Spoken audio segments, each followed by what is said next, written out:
3 races, 3 different winners in the 250 SX class for the 2025 Monster Energy AMA Supercross season.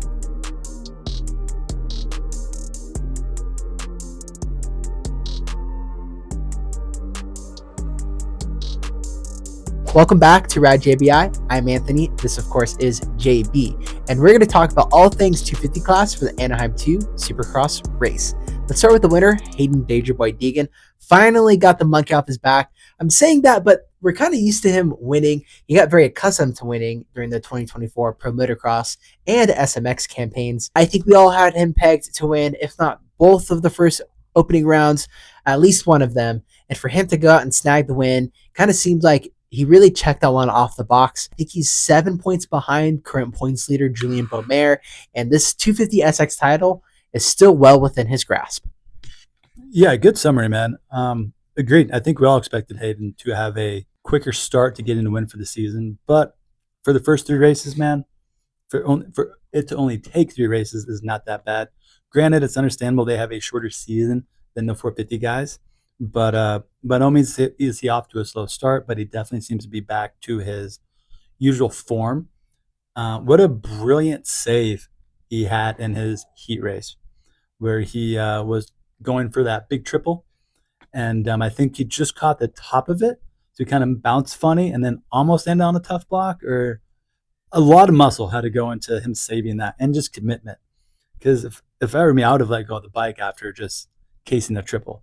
But man, he fought hard to wrestle that thing back onto the track, and that's just a lot of heart and grit. I mean, I know a lot of racers would fight that too, but the fact that he made it happen, that's just wow. And then he was able to clear his mind of that and then go throw down the race win that he did. Just, again, mentally strong kid. We've seen him do this over and over in the outdoors, battling with guys, getting right up on the inside of him. Colorado comes to mind when him and Tom Vial were just going back and forth. That was awesome. So, man, hopefully the rest of the season isn't like this, just because I want to see some good battling. I was a little bummed with him and Julien Beaumer in the heat race. I thought maybe a little early for a move like that. Just, wait for the main event. But I guess he wanted to send a message, and he definitely did. But I think now Julien has maybe some credits to give it back to him.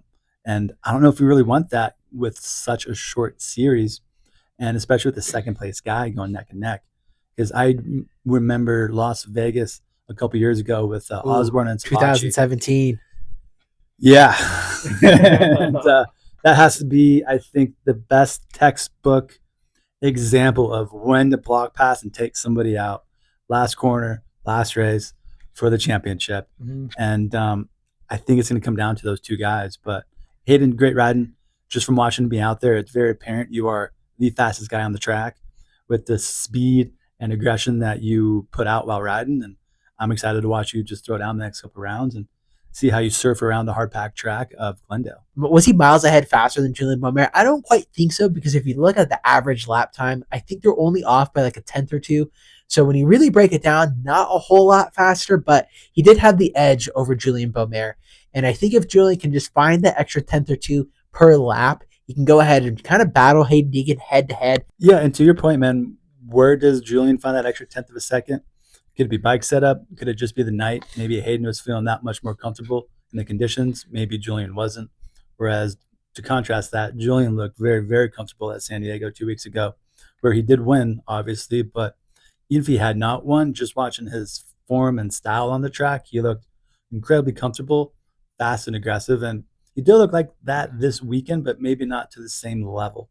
So I think it's going to be fun watching these 2 guys play out week in and week out, to see maybe what type of track and dirt kind of favors each rider individually, and to see to which advantage is going to play to. Obviously, Deegan shows you can really ride whatever dirt you throw at him. But I think there's going to be times where maybe Julien feels a little more comfortable than he did last weekend. Not to point out that he wasn't comfortable, but just that little extra 1/10, like you were saying, could make all the difference in the world. And Julien's young. He's going to keep learning as well. I'm sure he's been watching the race, taking some notes, and seeing where he can improve as a rider too. Let's move on to the 3rd place rider, Cole Davies, the number 100 on the podium for the first time in his young 250 SX career. I think we all knew this was coming just after the first 2 rounds. The way that he was riding was just really exceptional, especially for a rookie. He led some laps at San Diego. He's got a heat race win. He now has a podium. I think the next logical step for the 100 is to go out and win a main event now. He's progressing at a quite rapid rate, which is kind of a good thing, but also kind of a bad thing. You don't want to put too much pressure and expectations upon such a young, impressionable rider, but also it's good signs for the future. And I think 2026, 2027 Cole Davies is really just going to be a force to be reckoned with. Yeah, he's going to become a very popular name. I mean, he was not somebody really on my radar, and now it seems like I'm starting to see him everywhere. And rightfully so. He's putting himself in great starting spots. He's leading up front in races. He's being a contender early on. So if this is his rookie year, as you alluded to, is if he just continues at this pace and doesn't push the envelope, and he doesn't need to, and just stays uninjured off the ground and just keeps learning, he also, like Julian's, going to have a very promising career ahead of him. And he's already at one of the best teams to be at. So he's got great people to learn from, whether it's the older guys like Cooper Webb or Eli Tomac or Christian Craig, or maybe even his direct teammate, Haiden Deegan. So I can't imagine being around that not being helpful. And at that young, impressionable age, if he's already that open to, I don't want to say criticism, but constructive criticism, then he's going to be a very good rider. We missed a lot of riders this weekend. Ty Masterpool out, broken fingers. You could also make the point that, hey, Joe Shimoda broke his fingers, but every injury is different. I don't want to be that guy that says, hey, X rider should ride or Y rider should not ride. If the rider feels fully capable and willing to go out there, I mean, by all means, go for it. Another rider, Monterey Pro Circuit Kawasaki rider, Garrett Marchbanks was out. We're also missing both of the AER riders, Tough, Talon Hawkins, Avery Long as well. Oh, Ryder DeFrancisco. Yes. Practice crash just up the street here at the KTM test track. He was out this weekend after a nice, solid 5th place finish. So a lot of riders missing on the 250 West Coast. Bummed to see that. Hopefully these riders can line up maybe even this weekend at Glendale or even after the break, kind of catch those last 5-6 rounds of the season and kind of salvage their season heading into pro motocross.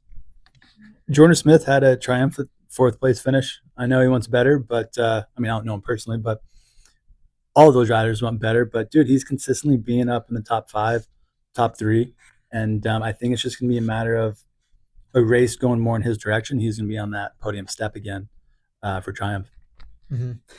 Well said. Well, we're getting towards the end of the episode. Who is your 250 SX podium picks this weekend? I think we're kind of dwindled down, sadly, to 3 or 4 riders who could realistically win the main event and really realistically be on the podium. I think given 3 motos in a row, Haiden Deegan's going to guy we kind of see come out on top. As long as he gets a good start, I don't see anybody catching him and passing him.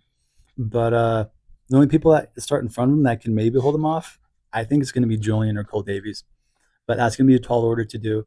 Granted, the races are a little bit shorter, so with that in mind, I think I got to go with the Deegs for 1st place. And then 2nd, I think it's going to be a pretty good brawl between Davies and Julian. I'd have to flip a coin, but I'm going to favor who I've been kind of favoring all season, Julian, for 2nd. And then I guess just kind of what we saw this weekend. I think exactly. Haiden, Julian, Cole. What we saw last weekend, I think we'll see it again this weekend. I'm similar, but I'm flip-flopping 1st and 2nd. I'm going Julian Beaumer. I like what I see off the starts, whereas Haiden hasn't really gotten the starts consistently, and I just don't know if he could do it 3 motos in a row, back to back to back in one night. Haiden Deegan for 2nd, and I'm going to slot Cole Davies for 3rd. Really like what I'm seeing out of the young rookie, and I think that he can learn a lot in the Triple Crown format, his first Triple Crown racing format in his young professional career. Well, I'm excited to line him up on the gate and drop it again this coming week. So you guys have a great week out there. Hopefully it goes by quick. And we'll tune into you next week.